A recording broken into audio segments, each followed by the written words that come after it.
बिहार की राजनीति में एक बार फिर पासवान परिवार सुर्खियों में है। रामविलास पासवान के निधन के बाद जो परिवार दो हिस्सों में बंट गया था, अब वो 2025 के चुनाव में आमने सामने दिख सकता है।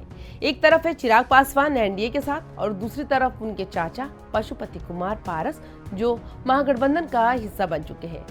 अब बड़ा सवाल यही है कि दोनों को कितनी सीटें मिलेंगी और किन किन क्षेत्रों में ये चाचा भतीजा एक दूसरे के खिलाफ मोर्चा खोल सकते हैं।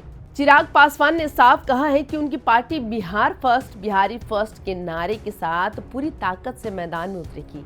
एलजेपी पार्टी की मांग है कि वो 40 सीटों पर चुनाव लड़ेंगे, लेकिन एनडीए के अंदरूनी समीकरण बता रहे हैं कि 20 सीटों पर ही शायद उन्हें समझौता करना पड़ सकता है। चिराग की नजर खासकर उन इलाकों पर है जहां पासवान समाज निर्णायक वोटर हैं। आरा, जमुई, वैशाली और पटना की कई सीटों पर भी वो रुचि दिखा रहे हैं। दूसरी तरफ पशुपति पारस एनडीए छोड़कर महागठबंधन में शामिल हो चुके हैं। खबरें कहती है कि उनकी पार्टी आरएलजेपी को 5 से 7 सीटें दी जा सकती है। पारस का फोकस भी वही पासवान वोट बैंक है, जिसमें हाजीपुर, खगड़िया और कुछ आरक्षित सीटें अहम है। अलोली पारस का पुराना गढ़ रहा है और अगर चिराग यहां प्रत्याशी उतारते हैं तो ये मुकाबला बेहद दिलचस्प होगा। हाजीपुर क्षेत्र की विधानसभा सीटें महनार, रघुपुर, लालगंज जो कि चिराग का लोकसभा गढ़ और पारस का आधार क्षेत्र दोनों की दावेदारी तय करता है। खगड़िया और अलोली पारस का गढ़ है, लेकिन चिराग भी नजर गड़ाए बैठे हुए हैं। 9 सीटों की चुनौती होनी है, जहां चिराग ने 9 सीटों पर दावा ठोका है, जहां उनकी पकड़ कमजोर है और जेडीयू बीजेपी की मदद भी बेहद जरूरी है।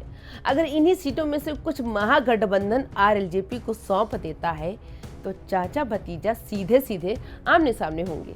शाहाबाद और मगध क्षेत्र की बात करें तो चिराग यहां अपनी पकड़ बनाना चाहते हैं, जबकि महागठबंधन पारस को मौका दे सकता है। पासवान समाज बिहार की राजनीति में हमेशा से निर्णायक रहा है। अब सवाल सिर्फ सीटों का नहीं बल्कि विरासत का भी है।